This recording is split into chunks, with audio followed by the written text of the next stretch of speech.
Using marketing fundamentals, you can grow a brand very quickly in a short amount of time. So back in March, which is a couple months ago, we actually took a brand and in 1 month, 30 days, doubled their ad spend, which 3x their revenue and doubled their take-home profit. And I want to show you what are some of the things that we did to create that success, from the campaign structure, from the creatives, and just our thought process in general. It's never just one thing that's going to do that. It's typically many things. And I want to show you what those several things are. One of the great things about this brand was that they already understood their market, their customer, as well as what type of content resonated with their customers. So they were already making some good content. But what really surprised me was how poorly things were being managed, both in terms of the creative strategy, as well as what marketing fundamentals they were using to try to grow the brand, because they had kind of stalled. As well as what really surprised me was just the lack of understanding of how sometimes going more simple is the way to go. And sometimes all you need is just a few change of ingredients to have a winning formula. I want to walk you through what that was. So like I said, we, in a short amount of time, in 30 days, we doubled their ad spend because we proved that we're hitting targets, grew their revenue 3 times, again, 30 days, as well as doubled their profit. And it's going to shock you how much profit this brand is actually making. So how did it work? So before working with us, here's kind of how the ad account looked. And I'll show you the ad account in a few minutes. Is whoever's running their brand, there was a bunch of stuff happening. It was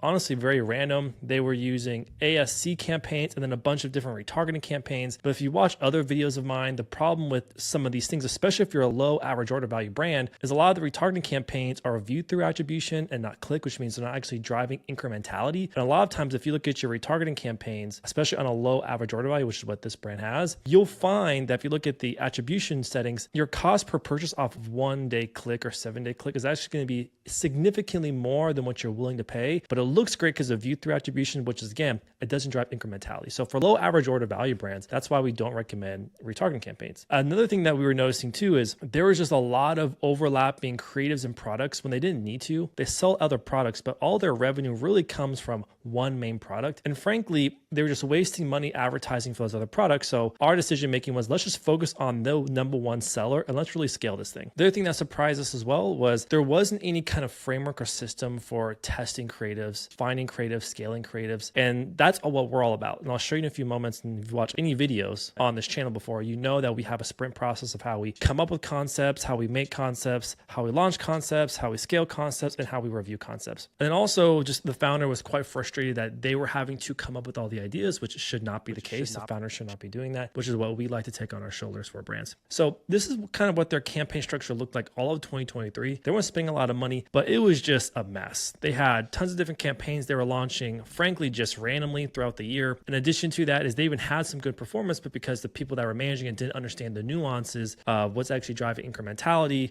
focus, they're spending too much money on retargeting. That's kind of why they stalled. This brand should have been growing like crazy all last year, and it wasn't until we started working with them did they start to grow. So when we first came on board with them, we asked them, what do you want? We see a lot of opportunity. We see a lot of low-hanging fruit. What do you want to accomplish? And what they wanted to accomplish kind of almost scared me off, to be honest with you. So the first thing is they want to have 30 to 40% net profit month over month. We told her straight out of the gate, is that possible? Maybe, but long-term, it's not possible. A lot of brands, especially 8-figure brands, which they're not 8 figures yet, they're happy with 20% net profit. But nonetheless, we said that there is opportunity, but we were not going to be able to hit that over a long period of time because e-commerce is quite volatile, especially with the low average order value. That is very hard to maintain unless you have significant breakthrough. So that's been an ongoing coaching we've been having with that brand, that you may be able to make more net profit overall by scaling versus trying to be more conservative, not scaling. And that's what we end up doing is by if you want to make $100,000 net profit, we can scale that by having a less profit margin, but making it up with volume. But we're also taking more market share, which whoever owns the most amount of customers wins at the end of the day. And that's what we end up doing, which worked pretty well. In addition to that is we wanted that the creative to have reason and strategy behind it. So she wanted creative direction based off strategy, based off marketing fundamentals, based off of an objective versus her feeling before was that the people she worked with were just randomly throwing stuff against the wall, which is not what we're all about. And then in addition to that is there wasn't any schedule. There wasn't any cadence, any process of better aligning creating content with what is needed based off a content calendar. So that's one of the things that we're really obsessive about in our agency is we want to make sure we're planning 3 months in advance or more, that the content calendar is planned that far ahead, so that when we're shooting content or they're shooting content, it's based off of future objectives versus we have to launch something tomorrow. So, oh crap, we got to make content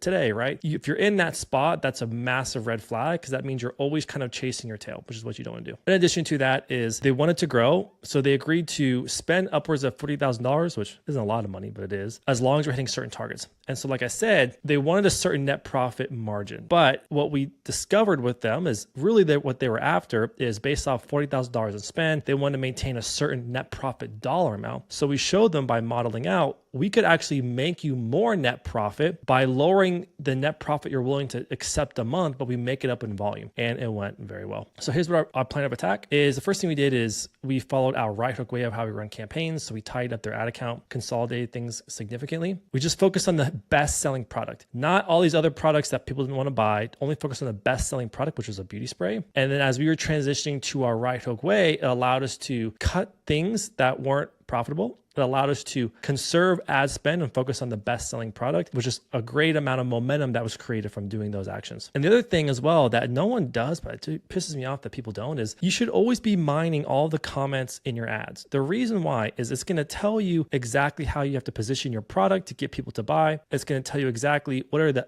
blue ocean opportunities you're missing with what people are saying, their experiences of the product. If you have people who bought your product that see your ads and comment on them, which does happen, that's the first thing you should do every time you onboard. If you're running your own account as a brand, or if you're working with a brand, if you're an agency or a freelancer, that's one of the first things you should do because it's a gold mine. They literally tell you what they're looking for, and that tells you the hooks, the position you need in your ads. In addition to that is by finding that out, it allowed us to better position our creative to fit the target demographic better. I've seen this so many times over the years. For example, this is actually happening with a brand that came to us. They're wanting to target women between the ages of 25 and 35, but the people who are buying their products are between the ages of 45 and 55 based off of comments, reviews, post-purchase surveys. And that just by changing up the positioning of the ad and talking like those 45 to 55-year-olds, we're getting better performance. And that's critical, is you want to make sure that your creatives are aligning with the actual demographic who wants this product. Then in addition to that is no more one-dimensional creative. We create many different assets for them over the course of those 30 days by leading creative direction, because that's what we want to do. In addition to that is then we just plugged it into our sprint process, as you'll see in a few moments, and you can go back in other videos and watch that. And just by plugging into our sprint process, now we're able to have that system of constantly making creatives that convert. So for example, this is our sprint process. I've talked about this before. We're in a 2-week sprint process where we're always making more creatives for brands. On the Monday, we're reviewing what creatives performed in the previous 2 weeks. We're then planning, ideating, and coming up with the concepts that we think we need to make going forward based off what we learned, based off what we researched. Then we design those creatives. Then after that, then we actually review those creatives, send them to our brands for approval, and then we launch them. So it's a very simple process, but it's that cadence that never ever stops, which is planning, doing it, reviewing it, ideating on it, and then doing it again. So here are some of the best creatives. Some of these are videos and you can't play it, but what this allows us to do, this process, is we allowed us to perfectly match some of the pain points people were saying. But the important part is using their language. And that's important, is if people are using a very specific type of language, reuse it. For example, they were literally saying sticky residue. They were literally saying skin types and shades, because for this target demographic, there's different shades. And it's really important that you use their exact language, because that's what's going to resonate to them, because that's how they're feeling and that's how they're thinking. And if you can get inside the conversation that's already happening inside of your prospects or your customers' heads, you win. And the results were massive. So like I said in the beginning of the video,